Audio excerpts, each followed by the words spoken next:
सुंदर इतना सुंदर नचनिया जय बाबा। कहाँ से तो जल गेड़ी में उठा के लेके आए। अरे भैया जान ही हमारा ऐसे मत कर। अब कुछ देर में कहबो कि पीतो जी के तहारी जाने लगे बाहर जा वाला। हाँ हमारे पियर चंचा के लगभग करने जाने पियरचल साड़ू जो कि तरह का सार ते नहीं चदाना। देखिए हमार पियरचन हमार बाबूजी का नाम तू लोग देखो उस वर्ग में बाड़े इतना बेदी तू लोग मत करो, लेकिन बड़ा हमारे बाबूजी का महान आत्मा रोज नाम लिया जाता है। मनीषा तुम्हारे बाबूजी ये रंग मंच है भैया तू बहुत सुंदर बाड़ू, सुंदर गईबो करे लो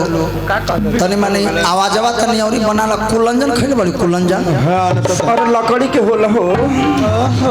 कुलंजन तनी माने खइबो त आवाजवा खेले लागे। हमरा हेलो मगह के शिकायत करता रू जंगल कहता रू। आज के डेट में जो इंसान अपना कमी को बता दे उससे महान कोई व्यक्ति नहीं हो सकता। नहीं कोई नहीं, लेकिन हम लोग कमी को छिपाते हैं और बुराई को बड़ाई करते हैं। भाई बड़ा बेस बोला था भैया। बुरा देखन में चला बुरा न मिला कोई। एगो रहीम कवि जी कहते थे कि बुरा देखन में चला बुरा न मिला कोई, आज जो मैं देखा आप में मुझसे बुरा न। समझा मनीषा समझा बात। माता बहन लोग बैठल बाड़ी नो, माता बहन लोग बैठल बाड़ी। यदि माई बहन के एगो गलती घर में हो जाओ तो गार्जियन से बर्दाश्त ना हो। एगो यदि गलती कर देवे माई बहन लोग, चाहे नमक ज्यादा दे देबे, चाहे दाल में सब्जी में नमक ज्यादा पड़ जाओ तो डटाए लगे। हां ते थरिया बिगा जाई। अरे तब बेटा के हजार गलती बा आज अगू आवेला नो, देखा देखी होला शादी ब्याह में। हां जी बेटा गांजा पिए ले, दारू पिए ले, अगुआ पूछे कि आपका बेटा नशा उशा?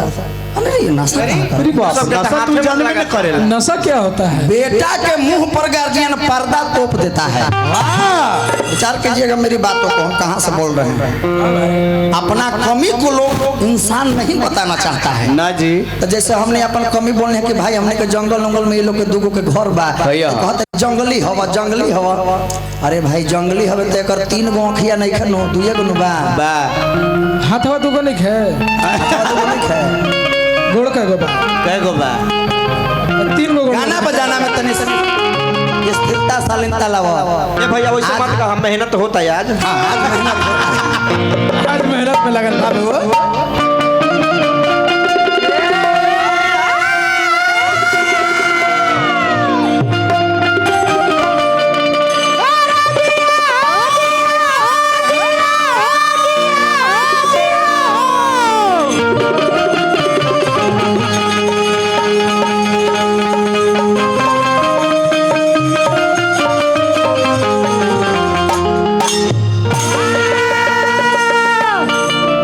विशाल सिंह झखरा 500 रुपया का पुरस्कार देनी, बार बार हार्दिक अभिनंदन बा। बना रहे सावरी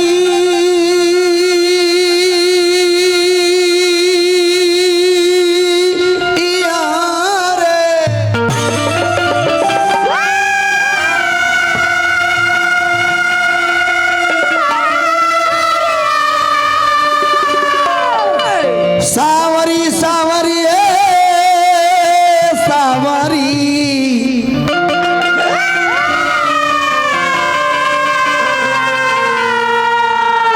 सावरी सावरी सावरी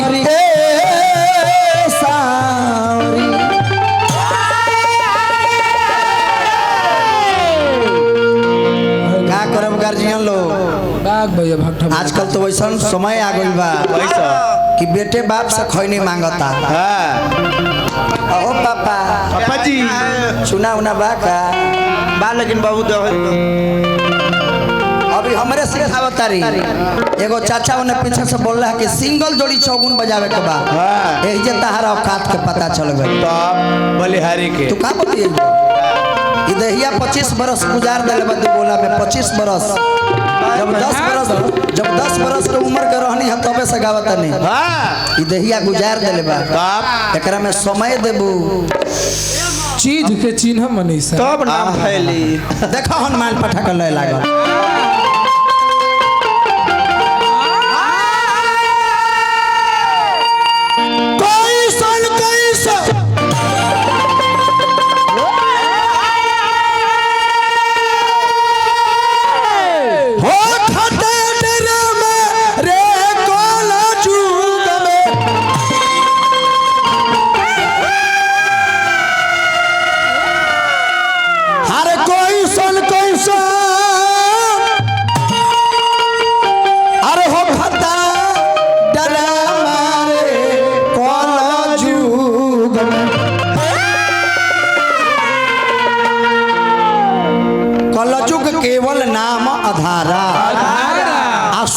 सुमरी नर उतरही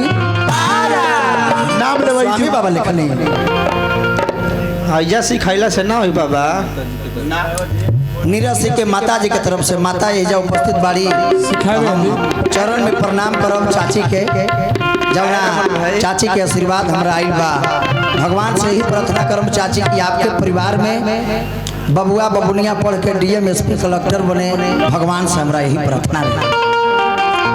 काहे कि शिक्षा वो शेरनी का दूध है जो जितना पिएगा उतना दहाड़ेगा सही बात आज भक्ठिनिया पढ़ रहते तो गाँव में इस समय आने समय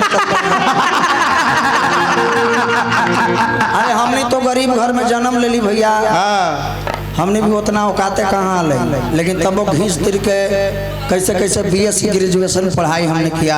आई am BSc graduation final what do not discipline एलिटी knowledge is dangerous thing but what to my company something better than Manisha तू अभी बची हो और बची हो कि नहीं बची हो ये भगवान ही जानते हैं अंतरात्मा जानेगा अंतरात्मा। मनीषा तू गई बू हम खाली खड़ी हो जाएगी बराबर हो जाए तारा लोग के गावल बजावल हमनी के समयना में ये देखो ना ये इतना मोटा नाल बाधक रहता है देखिए अरे राम राम 3 गो के जगह हटा रहता है इधर। ई जल गेड़वा एकरा जोड़ी दाना केकरा से लगता है ये देखो मोटा जोड़ी है भाई 3 1.5 4.5 हम मनीषा का जोड़ी अभी हमरा जोड़ी अरे के कल युग में अरे कल युग में अरे क्वेश्चन क्वेश्चन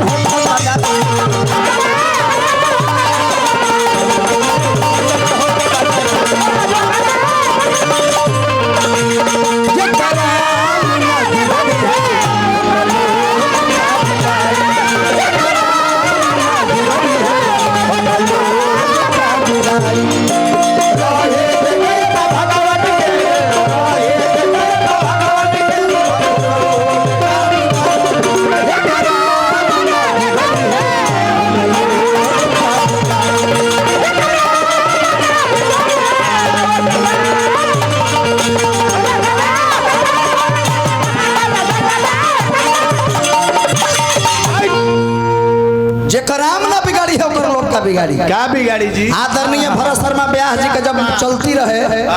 आज हो उनकर जैसन कोई ब्यास होई ना जी जे आज भी बुढ़ारी में गावत रहे जब उनकर समय रहे विरोधी लोग लाग कि जल्दी कर मार्केट से हटावो गोली मारे के जब तैयारी भइल बदमाश लोग गइले गाड़ी पर से उतार के भरत शर्मा के असली कहानी बा जैसे ही चलावे के कोशिश कैले फेल हो गए सिस्टम लोड ना उठावलस आ जैसे भरत शर्मा के गाड़ी बढ़ गए उसी लोड उठा लेलस वही दिन भरत शर्मा मंच पर गौले कि जेकर राम न बिगड़ी है ओकरा के हुआ बिगड़ समय है समय से बड़ा कुछ नहीं है साहेब आज के समय कैसन हो गई बेटा बाप कहना न माने रोज दे तारे गाड़ी कलयुग में रोज दे तारे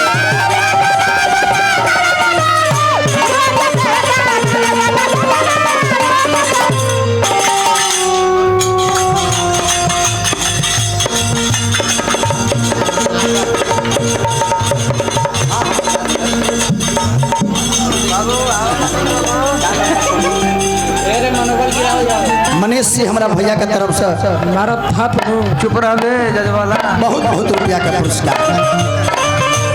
हो जाए जो किधर का जन्म बेटा बाप के कहना न माने रोज दे तारे गाड़ी कलयुग में रोज दे तारे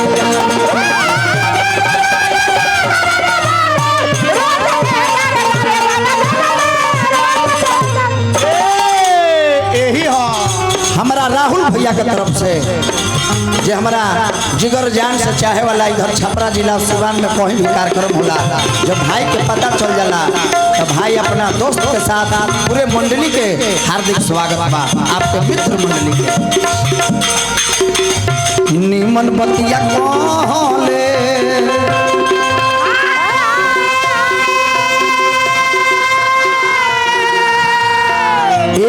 धीरज बाबा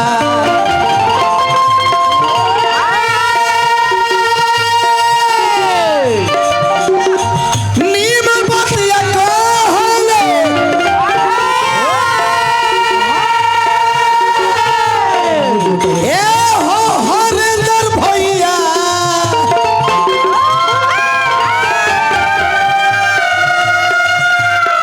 कोई के बतिया के लामा कोई के बतिया के लामा खोल दूंगा अरे कल युग में अरे कैसन हो दादा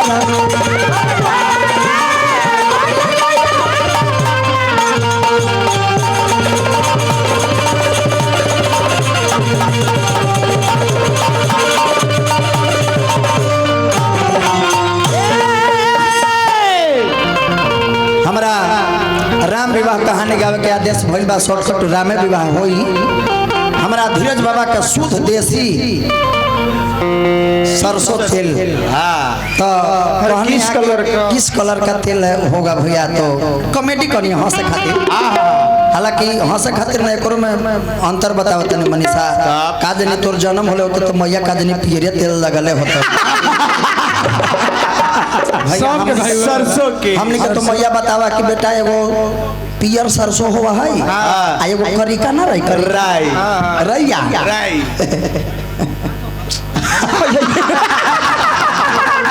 मनीषा तू गावा चाहे मत गावा हर पेमेंट बनल बा पेमेंट ले लिया पेमेंट ले ली एडवांस कब देबा करिका के देखले बड़ा तेल बराबर सरसों ओकर ना ओकर अंतर हो जाला पियरका से वही पूछने के किस कलर का अरे अरे मनीषा हाल हो जा मुस्कान राम विवाह के कथा हमने के आदेश तो हरेंद्र भैया राम विवाह में चले जगह कौना बा तनी बढ़ावा तनी तबलवा के बढ़ा दे भैया हां देखो ना कैसे बोला था बैठा देखो कम है मगही गाना अच्छा गा दे 5 मिनट गा दे मात्र 5 मिनट नहीं गाएंगे तो बोलिएगा जो फरमाइश कीजिए गाएंगे रात भर सेवा होगा 5 मिनट सब्र का फल बड़ा मीठा होता है हां बर्दाश्त करे गा दे हाँ गा दे हेलो बनवाओ तनी एकरा भैया हेलो अगर बेस काट दो ना इतना बेस बोलता हेलो ये मैकवा के बेस बोलता हेलो बाबा हेलो बात वो समय के बाद पूरा जनकपुर में देश विदेश में हलचल मचल बा काहे खातिर देश विदेश के नरेश लोग के पाती गइल बा काहे खातिर जनकपुर में सीता जी के स्वयंवर रखाइल बा स्वयंवर के रचना होइल बा जे शिव जी के पुराण धनुहा के तोड़ दी है ओकरे से अपन सीता बेटी को बियाह कर दे अरे बबुआ पूरा जनकपुर में हाला मचल बा हमारा माये बहिन लोग आवेली अरे की हल चल मचल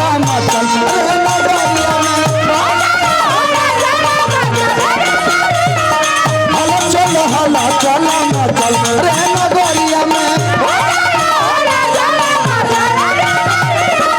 राजा जनक दरबारा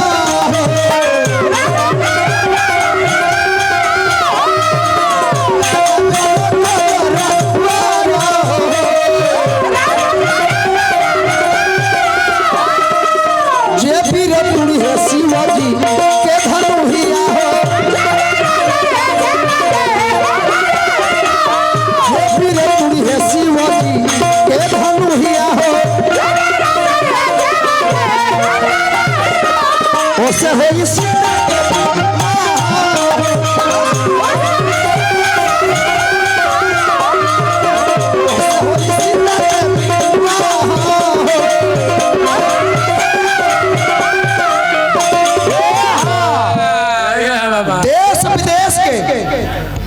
पाती जब गई पूरा देश विदेश में पाती गई मनीषा तारा से हम कहा सवाल करी तू अभी के दिन मार्केट में तारा आइला 2-4 महीना होता सब देश विदेश में पाती गई राजा जनक बैठवैले बाकी कौन कारण रहे कि अयोध्या नगरी में राजा दशरथ कि हाँ राजा जनक पाती ना बैठैले रहे 4-5 गो कहानी बा कारण बा लेकिन चलो तू अभी तू बच्ची हो मानस में गोस्वामी बाबा चौपाई लिखता रहा भूप सहसा दशा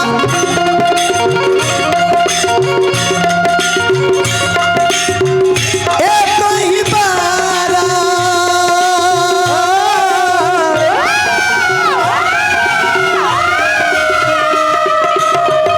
लगे उठावन करई नटारा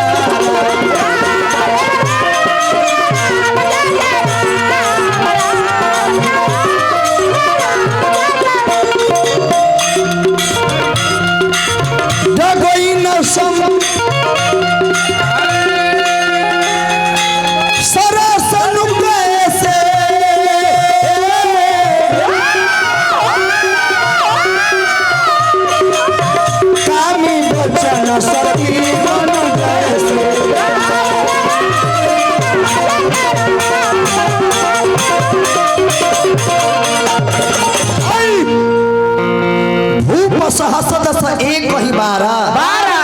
लगे उठावन टरई नटारा डगई न शंभु सरास नु कैसे अकामी बचन सती मनो वाह रे भैया वाह रे बघवा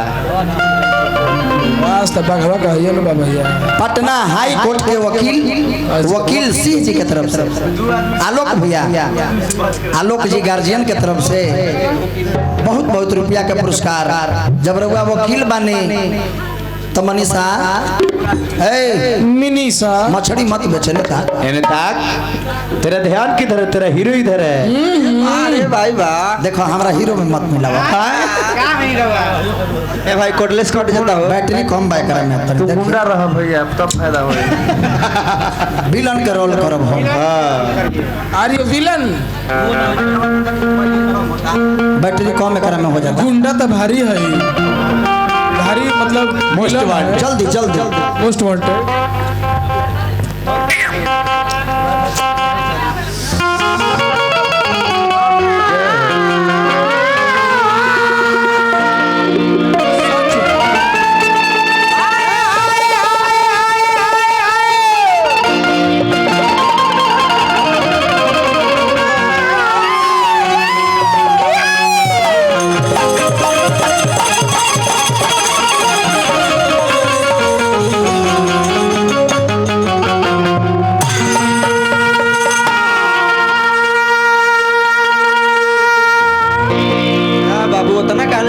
हेलो हमरा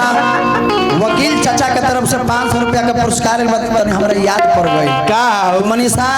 3-4 गो आदमी से बचल रहे के चाहिए कौन से है मास्टर ना भैया पटर कच्ची कैले जितना पैसा दो उतना बचाइए ना 3-4 गो आदमी से खास करके पद वाला आदमी से बचल रहे के चाहिए कौना से वकील से ड्राइवर साहब से डॉक्टर साहब से मास्टर साहब से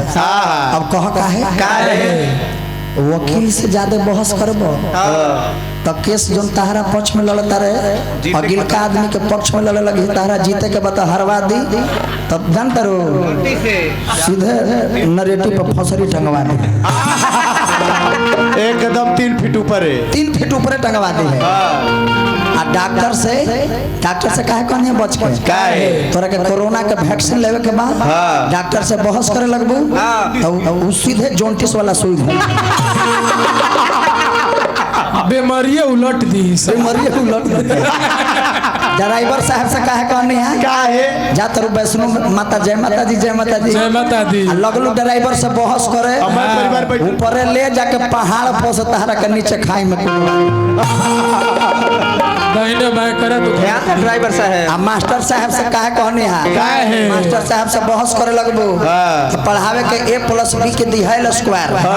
a square + b square + 2ab yes यही ना शायद हम बहुत पढ़ाई छोड़ला बहुत दिन हो गया यही है ना यही है भाई। आगे पगली लगे चीनी के सूत्र का होई बताओ तो रसायन पढ़ली रसायन विज्ञान रसायन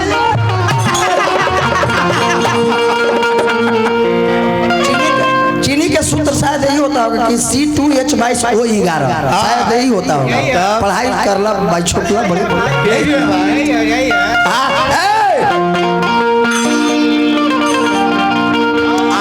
देश विदेश के नरेश लोग जुटल बा तो तनी एगो स्टैंड दे धनुहा का पेश करला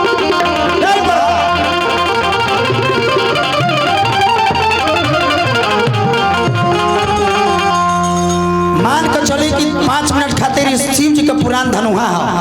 रोल करतने आ शिव जी का पुराण धनुहा तुड़े खातिर 1 से वीर लोग जुटल बा कहता कि से राजा जनक पगला गइल बाड़े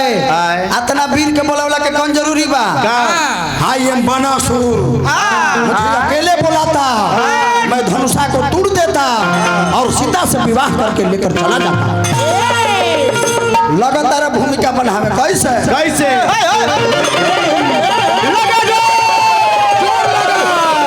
जोर लगा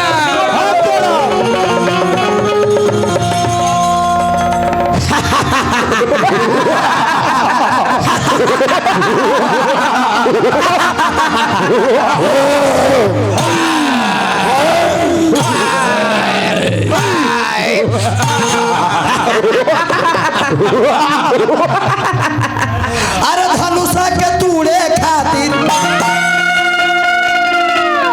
अरे चलले दौड़ हो सहूर नहीं खे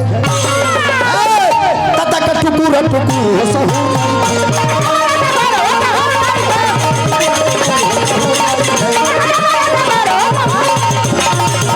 यही है अरे जोड़ लगावे पीर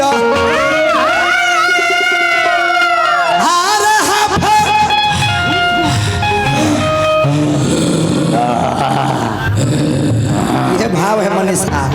आज खेसारी लाल तहरा जिला के भाव करके आ बढ़िया बढ़िया के छाका छोड़ मार्केट में है वो बंदा अरे जोड़ लगावे पीर अरे हुपुरा हुपुर हो सहूर नहीं तता के टुकुर टुकुर हो सहूर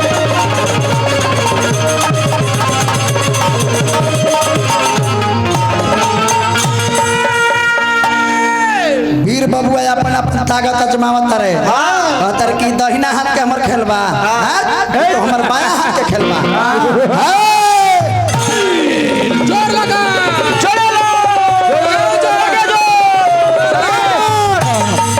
भागो आज तक ले एगो भिंडी न टूटक चला धनुआ तो रे लगता है दोनों हाथ लगाना ही पड़ेगा लगा लो लगाओ बेटा लगा यार राजा के बाबूजी आए बाप है भाई आ गया भाई माफ भाई 500 झाल बजा मिले तो हमारा के बेटा कहता बर्दाश्त नहीं हो ये लौंडा रिक्स ले रहा है अरे रिक्स नहीं ले रहा रिक्स में घुस लगता है दोनों हाथ लगाना ही पड़ेगा एक हाथ से नहीं उठेगा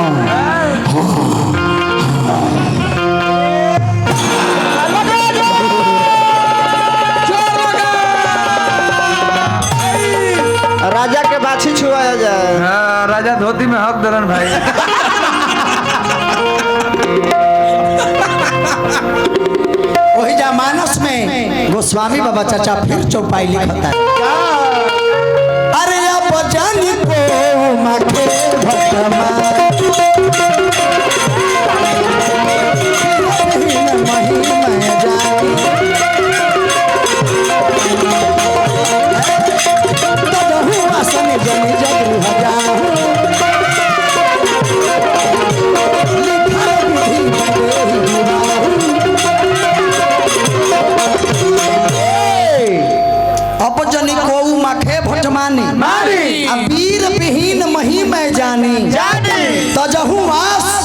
निज निज गृह जाओ लिखा न विधि वैदेही हमरा तो आशा होगा मनीषा के तोरा दोहा छुपाए भी नहीं आता होगा, लेकिन खैर कोई बात ना। मनीषा के याद करो याद करो। वैदेही मने पता नहीं कि मनीषा के अभी वैदेही सीता जी के कहल जात रहा वैदेही। ए बबुआ वही राजा जनक खिसिया गइले आइल बाला तू लोग पूरी खाए खइला से खइला अब अपन अपन घरे जा एजा फिर गायत्री बाबा के भाव पड़ गए कि जान गइनी की दुनिया में जान गइनी की दुनिया में अरे केहू वीर नहीं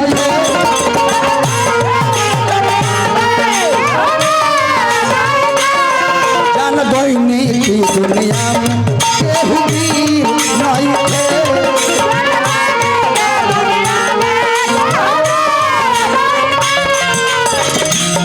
सुन देश विदेश के राजा अपना घरे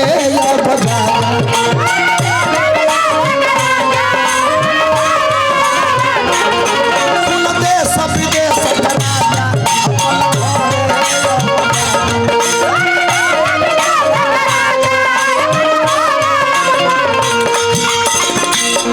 जान गोइनी की दुनिया जान गोइनी की दुनिया में केहू वीर नहीं